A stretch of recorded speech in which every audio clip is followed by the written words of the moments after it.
once or twice before, so he's going to go ahead and play Sandwraith here probably. So yeah, they get Sandwraith themselves is the point. Yeah.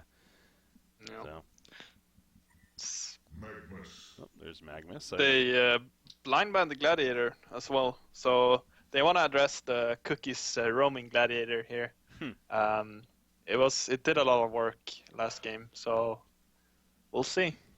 We see the Behemoth and the Midas on the Legion side as well, two really strong heroes, but Sandwraith, of course, being one of the soft counter, so to say, to PK heroes, and they already have two on the Legion side, so we'll see how that works out. Oh, yeah, good point. As they pick up the Mag, and Magnus is just a strong initiator hero. Team fight hero and pick off and split farm is just a good all-around hero if you need a stun, and Matthias has played that hero once or twice as well. So yeah. Yep, that he has. So we got this third pick here for WOP Dash. Can keep that in mind, especially with Sandwraith, you know. So Portal Keys maybe not going to be as hopeful or powerful. They do go Parasite as their jungler option instead. One that's not really as reliant on that, of course. So kind of makes sense. It's just strong early game presence here. As well as just Behe and Midas, they're just so good throughout the game. They're good even late game. Midas can push out waves really fast, farm fast, and get those big items, Hex, Blink, and Shrunken Head. So he's just really good throughout the game. Same with Behe, and Parasite is also just a strong early game hero. WOP Dash probably going to pick up a strong Rune Cleaver carry here, since they pick up the Parasite that's not really that farm reliant. So they're probably going to do something like maybe a Scout or something, just a big, really big carry. As they pick up Voodoo here on ECX side, and Voodoo is just a soft counter. It's more damage than just a soft counter to the Parasite, as he can stun the creeps for, 5 seconds, I think? Yeah, I think so, yeah. To the creeps, yeah. So he can deal with the puzzle, and also in the lane, if they want to man up, it's going to be hard against Voodoo Jester since he can stun the creeps, so that's a good thing to have. Yeah, and Chioli actually, this is kind of one of his niche support heroes that he's known to play every now and then. This ain't actually Nymphora, another one too, but obviously Voodoo Jester, the one happening here, so definitely has potential to be pretty strong. You saw Imba he actually banned Cersei with his first ban, and of course, you know, having the Sandwraith wanting to prevent that. But that actually is interesting, knowing that WOP Dash, they had two picks actually to pick up Cersei, because Sandwraith was first picked again by ECX. So they could have, but they chose not to, and instead it's banned here now. So not able to have that counter in a sense. So many good heroes, they can't really choose what to pick. Since both Behe and Midas are open from the blind banning phase, so it's hard to pick when there are so many good heroes. As they ban the two strong Imba Pingu carries as the 2 second bans here from ECX, and that's not really surprising, since they know with the Parasites it's probably going to be a heavy farm reliant carry, so that's kind of good to ban out. And WOP Dash are banning out the Sane heroes for the Suicide, Pharaoh, Lodestone, and Tundra, and those are kind of his favorite heroes as well. That's an interesting development. We got the Vindicator from WOP Dash, so kind of doing it themselves now. Probably going to be more... Okay, it's definitely going to be a support, though, Vindicator this time. But then Hellbringer, fourth pick. I mean, to get Hellbringer with your fourth pick, that's got to feel pretty good for Evo Corporation. So, not too bad there. And Malakin will be the carry. On Me is really good on the Hellbringer as well. So it's gonna look. It looks like it's gonna be Sane Magnus here, and the Hellbringer mid, and On Me is very, very good on the Hellbringer. So we'll see what magic he can do in the mid lane. As on the Legion side, I think they're gonna do the Behemoth Suicide. I guess that's the more standard option. And Tassi is going to play that Midas mid lane, and I think Hellbringer should be able to win that lane at least, as E6 are thinking a lot about their last pick. But we'll see what it's going to be. Yeah, they got plenty of time, of course. More access is open. Actually, I kind of like more access here. Yeah, they could go for some kind of man up or something, but manning up against Malkin is always going to be hard, and Vindicator is not the strongest laner, but Malkin is so strong that it's going to be hard to man up, and Parasite in the jungle as well. So yeah, I actually like the Greenix here, but it's going to be how are they going to lane this then? Are they going to try lane? And it's curious. But if the Greenix is really good against the Vindicator, because Vindicator is such a weak support, so Greenix can always get those solo kills when he gets some levels. But this is kind of interesting from ECX. Yeah, I mean, Greenix, especially. Anything outside of a different guy playing Greenix, it's definitely pretty unique here. So that's something. Good to see Zane playing it, though. Again, I'm sure still very capable. And that's an interesting point you brought up, how it's kind of a good hero that could punish a somewhat weak support in Vindicator. Perhaps that's kind of the ultimate logic behind it here. Want to take advantage of that. So Voodoo Jester ports bottom right away to get down this ward of sight here. 4 wards. He does not like Parasite. Wow. Apparently. Yeah, they really so he's gonna probably. Yeah. There's one. There's two. Okay. Only a couple, actually. Oh, he's gonna double block this one, or no? He's not going to. Probably not. I don't know. That's kind of curious to me. To port down to get those wards down. I feel like he could just walk. But. Huh. Yeah. Charlie, obviously the better support player than I am, so he probably knows better. Midas going top, actually. So they're going to put the Behe mid, which is kind of curious to me, because the Behe is not going to be able to do well against this Hellbringer, probably, if the Hellbringer plays it well. And as they're going to have Matthias roaming Magnus, or pulling, maybe. I assume it's going to be roaming since he has boots. But that's curious. Yeah, that's not typical. Storyfoot are the one playing Hellbringer. I mean, this is definitely a case. Obviously, they're filling the ringers here. You know, they got players who maybe not necessarily play the specific roles they needed. So, Storyfooter, he is known as a middle player. So, not too surprising. Obviously, that has something to do with it, as they don't have tank at their ordinary jungle player. So. Yeah. Wait. Holy crap! You know what just hit me? This is Storyfooter. For some reason I thought this whole time that this was Slosky, and I don't know why. I'm thinking to myself like, but that wouldn't make sense because he's on the other team, obviously. But yeah, Storyfooter. Wow, he's been around the Haunt scene for a long time.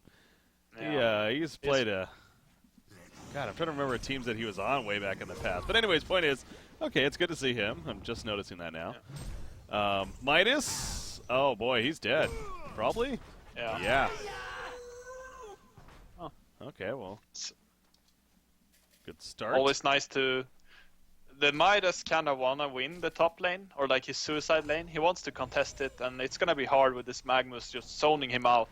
So that's going to be annoying for the WOP Dash team here, as he's going to pour up top and just try to do his thing. But it's going to be hard with the tri lane here.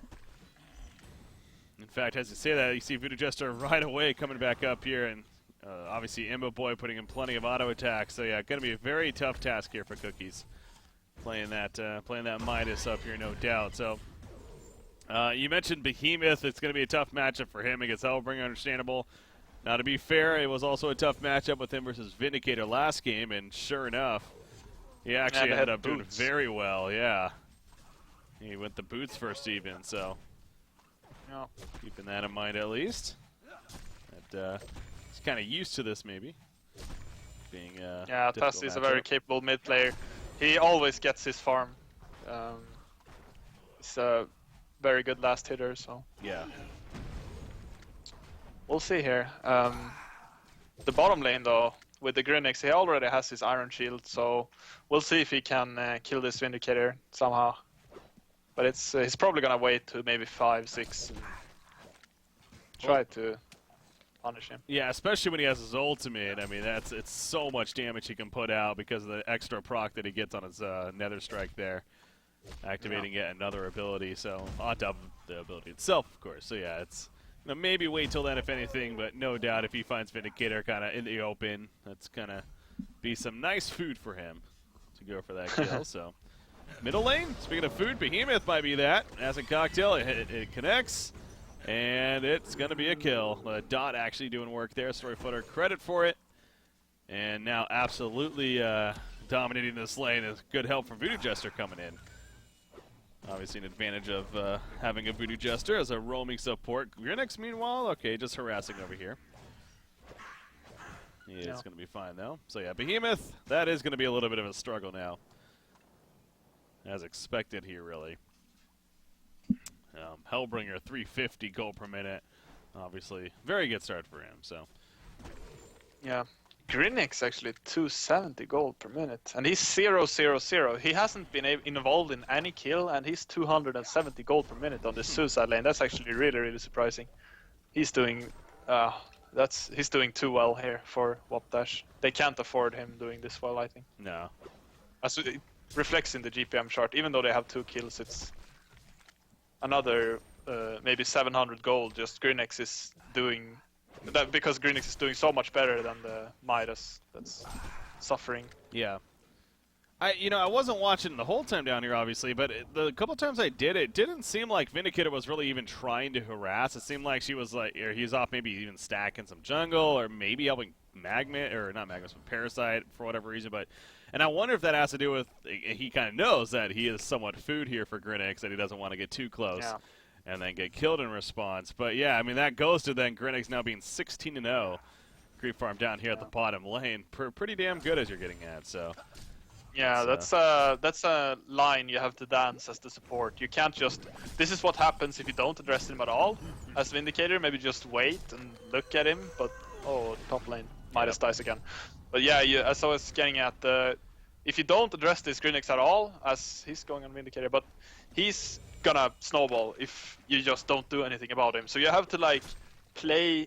You have to out harass him. You have to harass him but not die. You can't just leave him. Because then this happens, and yeah, so it's like a line to dance there as the support. Yeah, not a friendly game for Midas. Felt like we've said that several times here today. Midas in general kind of having some struggle here once again. So, yep, at the top lane, 0-3-0 now. I mean, that one especially, they just completely dove in beyond the tower. And not much you could do to get away in the end result. So, Sandwraith looking very good. 400 plus gold per minute here. Just over 5 minutes into the game now. Yeah, and they have 2 people. I don't think I've seen 2 players on the Legion side have under 100 gold per minute. I don't think I've seen that many games. It's gonna be very hard for them to come back. But Midas is doing.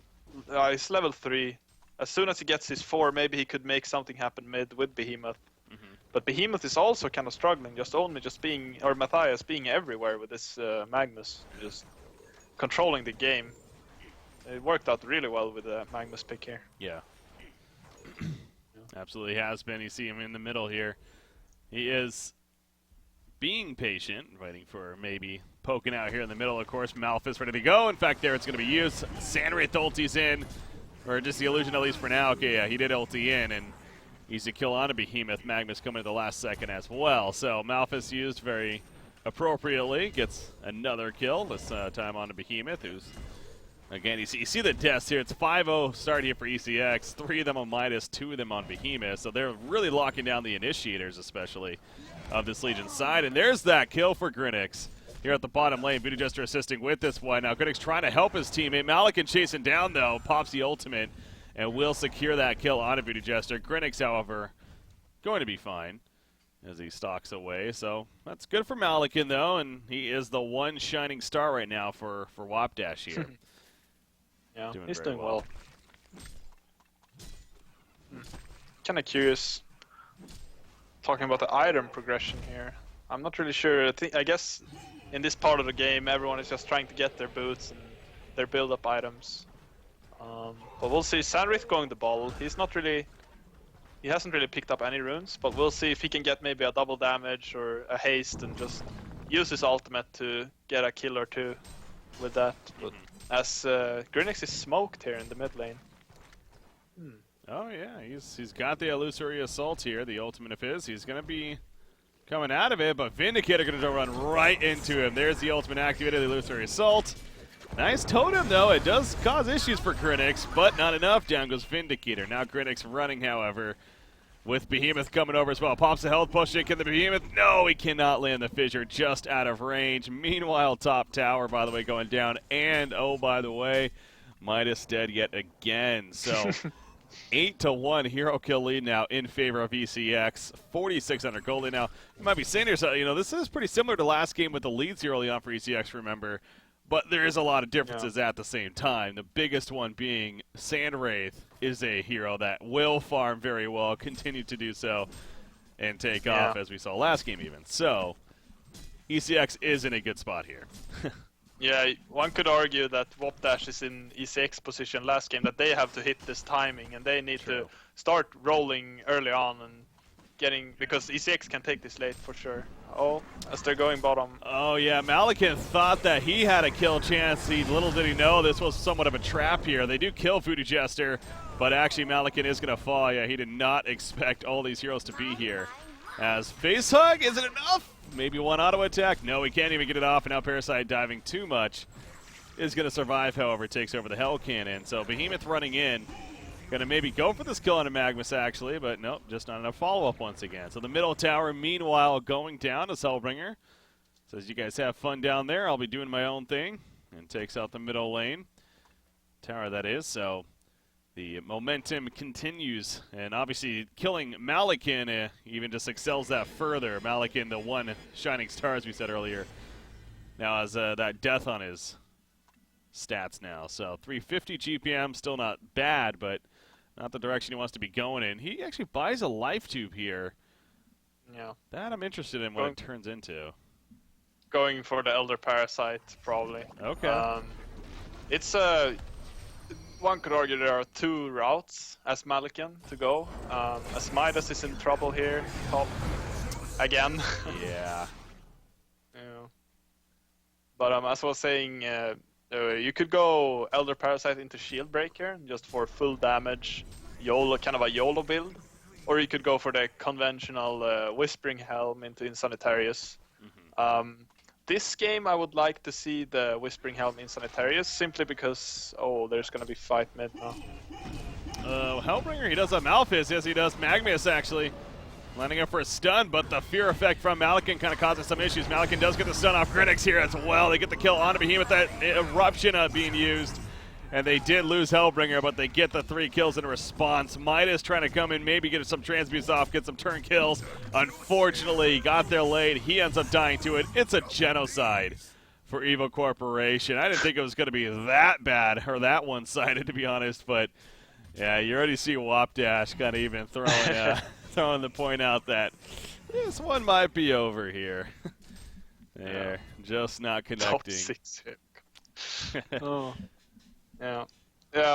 This is just the old D6, just getting these nice time. Like they just work around each other so well. Just Magmus hitting the line stun after line stun on 2 or multiple heroes, and just getting the work done and playing really well with the Hellbringer hitting all of his demon strikes, and they're just playing well around each other and just communicating really well, like old D6 did, as they're trying to kill the Malikan here. Well, Sandwraith, though, he's going to join. And that should be a dead Malikan. Zane actually ends up getting credit for that kill. But, yeah, he's 5-0-4 on Grinix, too. Another case of why it's just so one-sided now in favor of Evil Corporation. And, yeah, it is interesting because definitely agree with you there that it really does feel like, this is ECX and really getting it going as a team. Very impressive to watch. Now, fun thing to note about this game, again, they are using a couple of ringers, both Storyfooter and Cheoli, as we talked about. So, but doesn't really matter the case there. Looking impressive. Now, a victory here would ultimately mean that this series would be split, of course. So, still impressive by WOP Dash to take a game off of Evil Corporation, but at least ending in the split. Evil Corporation, though, with the split here, they are still in a not in the greatest spot. I mean, as Cheoli kind of joked at there, top 6, here we come. That's what they're playing for right now. I mean, nothing's guaranteed, honestly, with still how things are going for them. So they still got a little bit of work to do here to get into those brackets. As Hellbringer barely ports out in time. Yeah. Yeah, the game we played against them, one could argue that Charlie, he has been playing with them for a very long time, so He's one could say that. Yeah, exactly. So, but he's been playing with them forever. So, since he did the recent switch to Dota, he kind of left the Hon scene behind him, even though he has been playing a lot recently. But they have been playing forever, so it's not really a unknown ringer, so to say. But Streufather is, I thought he has been inactive for a long time now, so he's just coming back and wrecking. Yeah, I don't know. He must be playing something else. Yeah, because there's no way you just come after that long of a break and still do pretty impressive here. But, but yeah, no, that's I can't believe it took me that long to hit me. Yeah, I believe he used to play with a team like Q Squad actually. What comes to mind, several years back even. So, yeah, and even before that, he's definitely been around. Yeah, he's been a player for quite some time. So it's fun to see players like that coming back every once in a while here. In this case, ringing for ECX as dominance continues. A double tap for Imbaboy there. Now upwards of 600 goal per minute now. So pretty much in that overtime phase of, just waiting for the 15-minute mark here, I'm sure, before we're going to see that concede vote pop up. But, even Behemoth falls to the top lane. Try to push that. But yeah, going to come up just short as WOP Dash and should end in a 1-1 split here is what it's looking like in this game. So, yeah, the Grinix pick, though, it was fun to see that, again, not in the hands of different guy, the one player that plays it on the scene. And clearly a hero with potential. If like we saw here, if you're going up against a weaker support, could be one to pick up. So. One thing worth to note, though, with the Grinix pick is also that with Sandrate, it's so good because Grinix on his own, maybe as he's in a bit of trouble, but on his own he can't solo kill the weaker heroes. But with the Sandrate, he can get the stun for free when there's a Sandrate illusion. Oh, true. So he can go on a hero and then the Sandrate illusion, so he can get the free stun, and then Sandrate ports in and they can kill anyone. So with the Sandrate, Probusk and different guy, they probably run the Sandrate with the Grinix as well, or maybe the Warbeast, just to get that little extra so he can just kill anyone. And that's showing to be very effective, as many times this game Sandrate has just been that illusion, so Grinix can get the stun off and then he just ports in and finishes the job. So that's true. Yeah, having that shadow step to stun into an easy target right there, pretty big. Magnus, look at this, he's going so deep. Matthias will actually get the kill on a Midas, and he's going to teleport out of there, so kind of had to get salt to injury right there.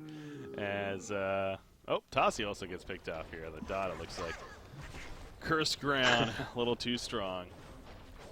Secures the kill, so there we go. Vote to concede is I was going to say. Clearly, it is over here, WOP Dash.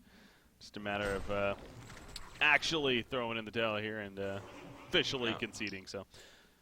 But this E6 going top 6, I just think they're not taking this event that serious, because when we played 2-0 against them, I think, with Druids, so they were just playing like 3 ringers or something, so maybe they just are waiting for the playoffs to start playing serious. It's even here they have 2 ringers, or so it's we'll see how well they will perform in the playoffs if they get that far.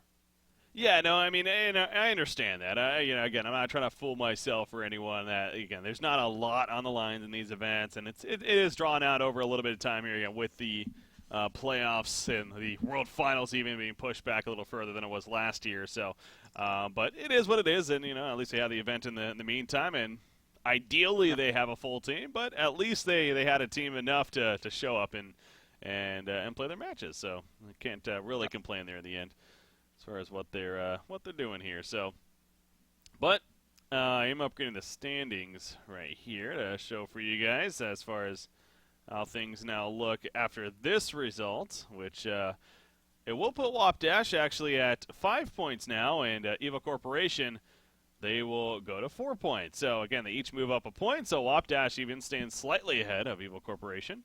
You got 6 matches played for Evo Corp, and 5 matches it looks like that have been played for WOP Dash. So yeah, there you go. On your screen you can see there as far as how things once again are shaping up here for those tuning in. Yes. All right. So Yeah, Druids, by the way. You guys, 2-2-0. Yeah, Pretty looking good. strong. Yeah, fun to see the more of you. Do you guys play tomorrow, actually? Let me see. No, I don't think so. We doesn't play look like next it. weekend. Okay, okay. Speaking of that, well, I'll get to that in just a second. I do want to give you the chance, Ula, here to any shout-outs, any final words from yourself. I do appreciate you joining me, so thank you for that. But yeah, any final words here? Yeah, shout out to